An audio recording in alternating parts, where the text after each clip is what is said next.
주님 평화. 네, 오늘 상담 잘 마치고 왔습니다. 오랜만에 하는 상담이기도 했는데 또 내담하러 오신 분께서 상담이라기보다는 그냥 상담이 아니라 영성 상담 쪽을 원하셨어요. 그래서 저는 분명히 영성 상담을 하려고 했던 게 아니었고 그것에 대해서 사전에 미리 말씀을 드렸는데 그럼에도 불구하고 이분께서는 이제 당신의 어려움에 대한 영적인 상담을 원하셨습니다.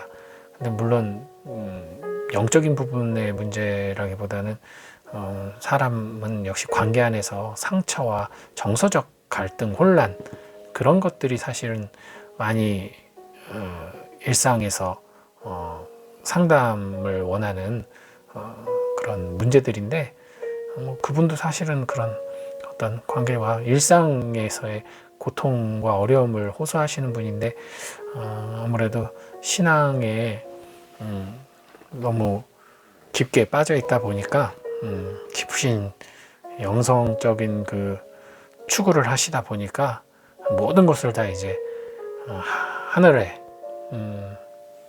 즉 머리는 하늘에 있고 몸은 땅에 있는 상황인 거죠. 그래서 너무 많이 괴롭고 고통스러울 수밖에 없죠. 예. 왜냐하면 기도하고 하느님 안에 있을 때는 너무 좋은데 기도 없는 일상에서는 많이 고통스러운 상황. 뭐 이런 상황은 사실 제가 많이 봤어요. 진짜 피정관이 다니거나 성령 세미나라던가 기도회 가도 이런 분들 참 많아요. 그리고 뭐 저희 주위에도 정말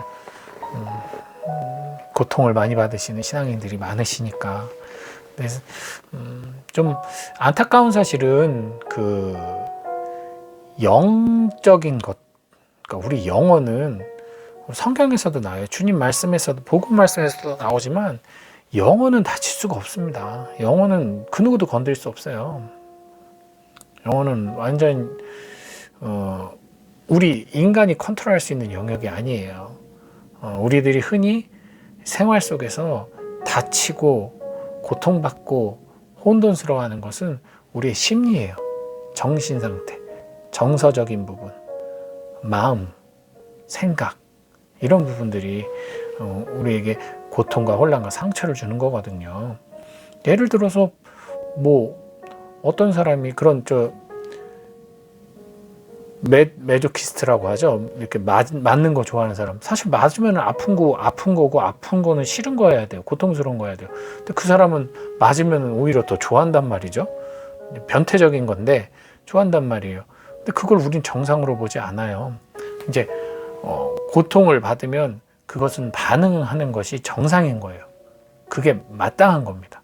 아프면 아프다고 해야 되고 억울하면 억울하다고 해야 되고 그 나의 감정, 나의 생각, 나의 느낌을 제대로 내가 이해하고 그것을 제대로 표현할 수 있는 것, 이것이 진정 자유로움이고 이것이 예수 그리스도께서 공생활을 하시면서 우리에게 보여주신 삶이거든요.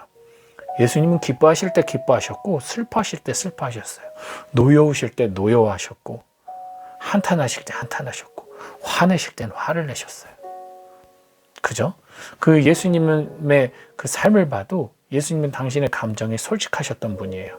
그리고 당신의 그 느낌을 그대로 표현해서 드러내신 분이에요. 정말 사람들이 너무나도 귀찮게 말씀을 들으러 오기보다는 말씀을 통해 변화를 하려 하기보다는 치유받기 위해서, 치료받기 위해서, 만족하기 위해서 예수님을 따라왔을 때, 쫓아왔을 때 정말 예수님 피곤하고 귀찮으셨어요. 그래서 도망 다니셨어요. 솔직히 막 피해 다니셨어요. 그럼에도 불구하고 그 사람들의 너무 큰 고통, 하느님 나라를 생각한다면, 구원을 생각한다면 이 짧은 지상생활 사실 하느님, 예수님에게는 그게 그렇게 중요한 건 아닌데 더 중요한 가치가 있음에도 불구하고 이 사람들이 일상 속에서 복음에 닿기는커녕 이 먹고 사는 문제 안에서 고통받고 절망하고 괴로워하는 모습을 너무나도 가슴 아프게 애끓는 눈으로 바라보시고 그래서 결국 가서 다 또 치유를 하시잖아요. 있는 그대로 감정을 표현하는 거예요. 근데 우리들은 저도 사실은 그 부분에서 자유롭지 못해요. 저는 그 부분에 자유로운 사람을 진짜 극히 드물다고 생각을 합니다. 제가 본 적은 있어요. 몇 분 계신데 제 주변에도 있긴 한데 뭐 그런 분들이 뭐 얘기 들어보면 되게 많은 것 같은데 실질적으로 주변에서 보면 그런 분들이 정말 거의 없어요. 자기 감정, 자기 느낌에 솔직하면서 그것을 있는 그대로 표현하고 드러내는 사람들 많은 것 같죠. 근데요, 아니에요. 혼자라면 그럴 수 있어요. 아주 가깝고 나와 같은 편, 나를 다 받아줄 수 있는 사람 앞이라면 그럴 수 있어요. 그런데 우리는 사회적인 동물이라고 하잖아요. 그래서 불편한 장소 혹은 낯선 곳 혹은 나의 적대자가 있는 곳에선 감정을 숨기거나 속이거나 아니면 다른 감정으로 내 감정과는 다른 표현을 하거나 한다는 거죠. 아마 그런 체험들은 수도 없이 해보셨을 거예요. 저도 마찬가지고요. 되게 속으로는 화가 나는데 아닌 척, 되게 속으로는 지루한데 좋은 척, 정말 감사하고 행복한데 어떤 분위기 때문에 그 사람에게 표현하지 못하는 경우도 있고, 정말 이야기하고 싶은데 어떤 체면이라던가 어떤 여건 때문에 꾹 참는 경우도 있고, 그죠?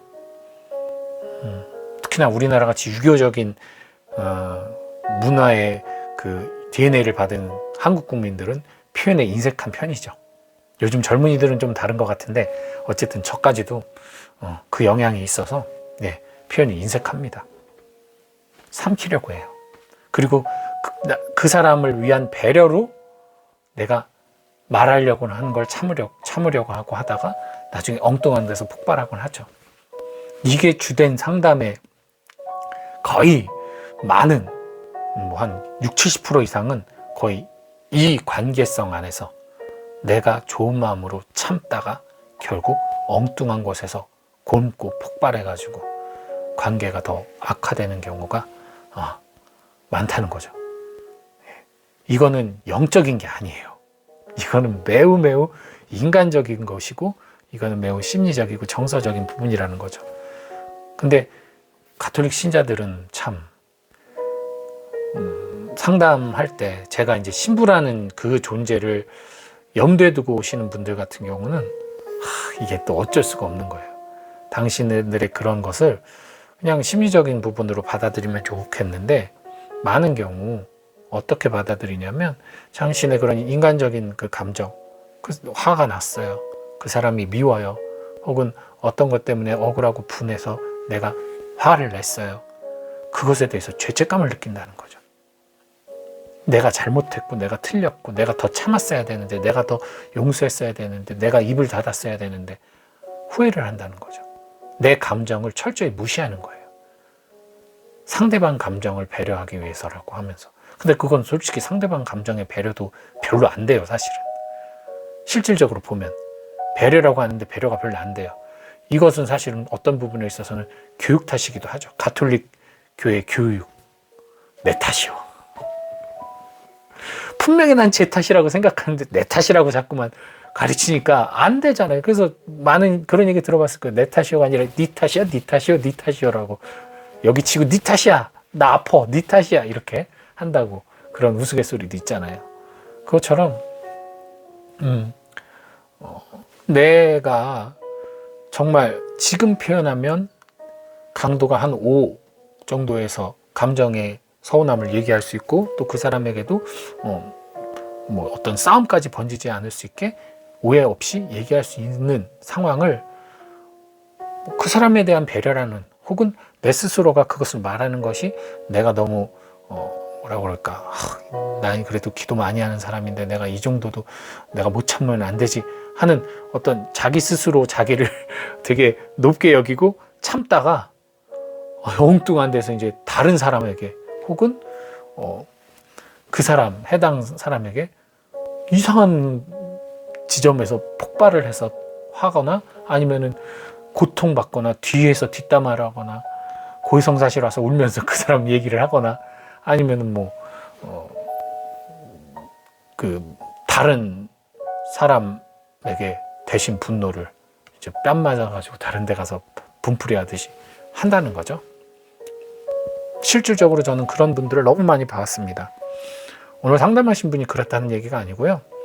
그분은 이제 신앙적으로 자꾸만 그분도 생각이 귀인을 하시다 보니까 당신 자신의 감정을 자꾸만 억누르시는 느낌을 받아서 저는 이제 그거 보면서 제가 가톨릭 교우분들의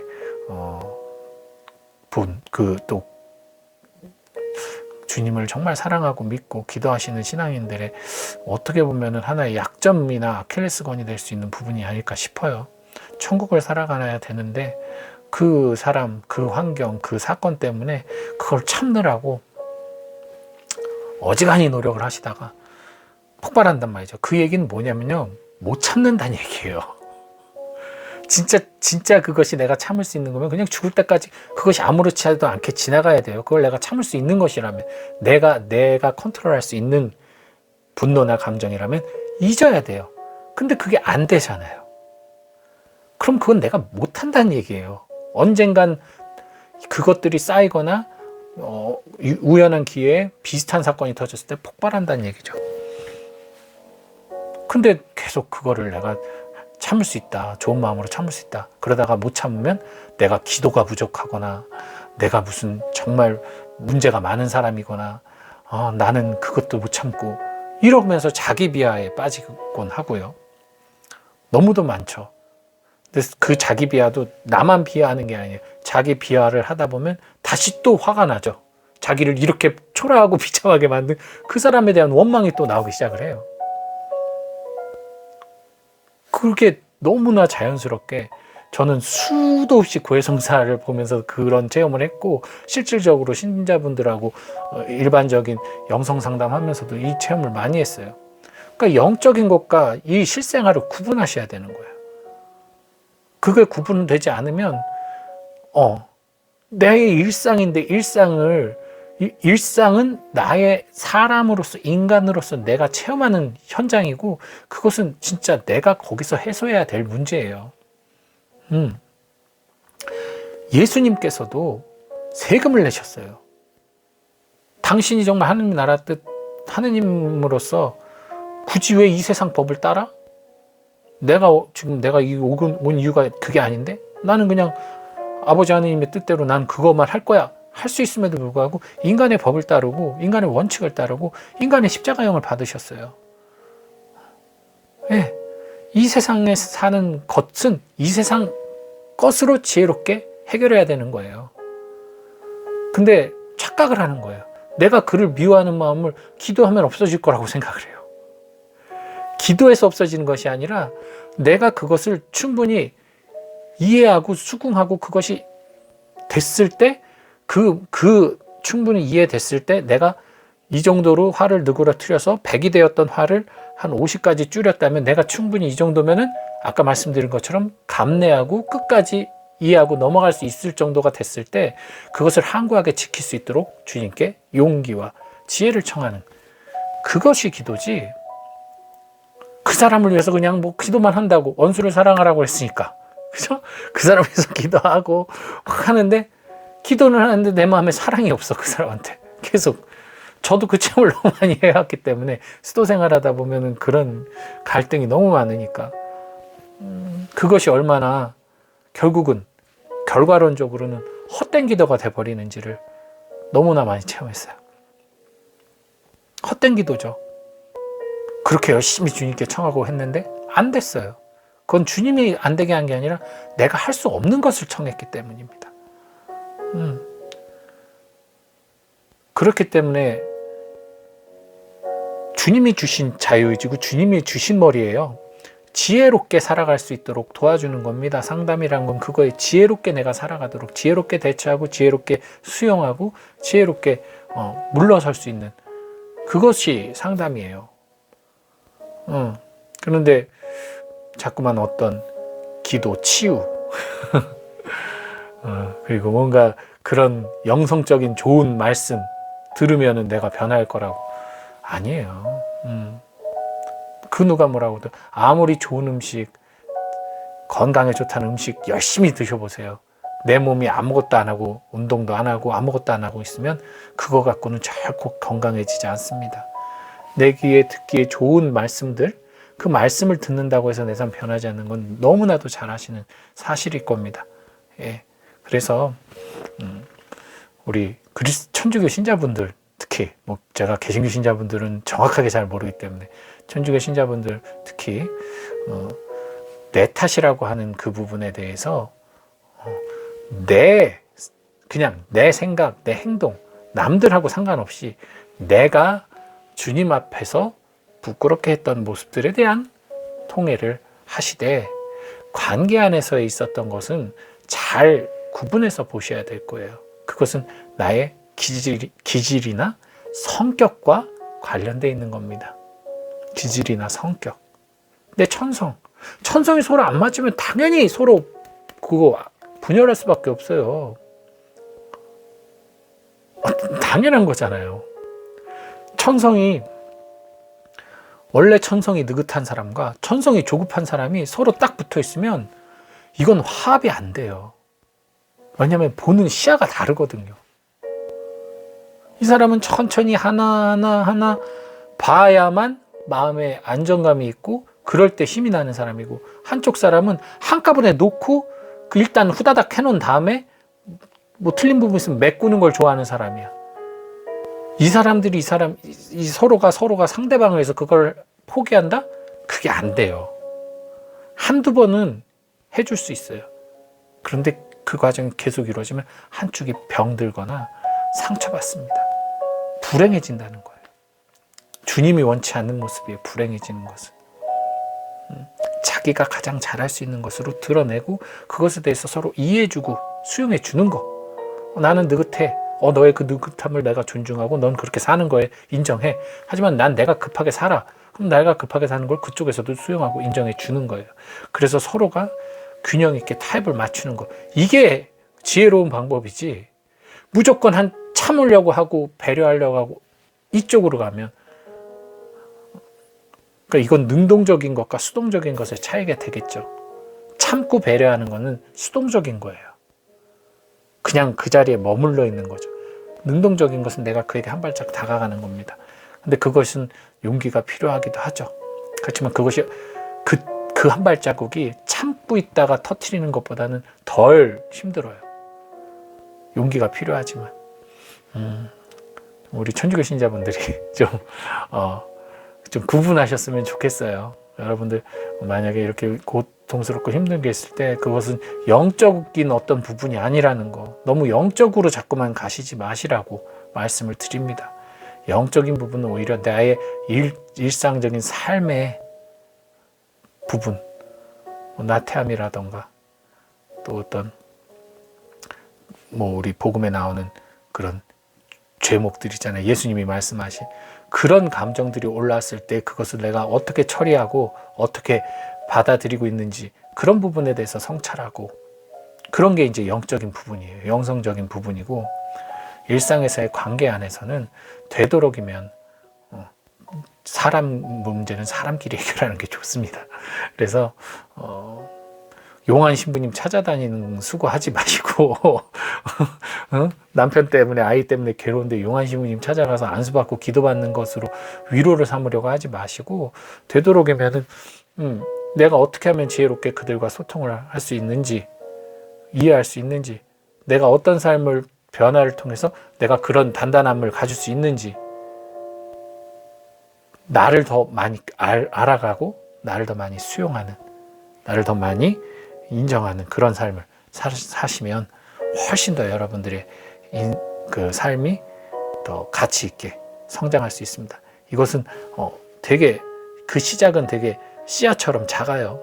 그 작은 선택이 매우 큰 결과를 낳습니다. 그게 그 첫발이 되게 중요한 거예요. 그래서 이것도 당연히 내가 선택을 하기 전에는 어떤 하나도 이루어질 수가 없는 거죠. 그 생각으로 결정하는 그 선택, 이렇게 하겠다. 그래서 그 행동을 시작하는 그 첫발. 씨를 들고만 있으면 아무런 의미가 없죠. 씨를 내가 심어야만 그 다음에 어떤 결과가 나오는 것처럼, 들고 있어서는 거기서 물을 줄 수도 없고 아무것도 할 수 없잖아요. 심어야지만 열매를 맺을 수 있는 것처럼 오늘 뭐 내일 복음에서도 씨를 심으면서 겨자씨 얘기가 나오듯이 그래야 되는 것처럼 나의 작은 선택이 그리고 그로 인한 첫 발이 첫 걸음이 매우 중요하다는 거. 그래서 시작은 반이라는 거. 여러분들 그래서 많은 환난과 어려움 중에 있는 우리 천주교 교우분들은 상담을 권하고 필요할 때는 뭐 상담 아니더라도 좀 더 나 자신이 어떤 사람인지를 좀 더 많이 알아서 내가 약점이 뭐고 강점이 뭔지도 알고 그래서 좀 세상을 살아가는 데 있어서 지혜롭게 덜 상처받고 덜 스트레스 받아서 그것을 충분히 인내하고 이겨낼 수 있는 그런 성숙한 삶으로 나아갈 수 있기를 간절히 바라고 그 점을 또 기도드리도록 하겠습니다. 오늘은 복음 나눔 대신 이것으로 대신하도록 하겠습니다. 심리 상담 관련된 이야기를 한 것 같네요. 오늘도 모두 편한 밤 되시기 바랍니다. 주님 평화.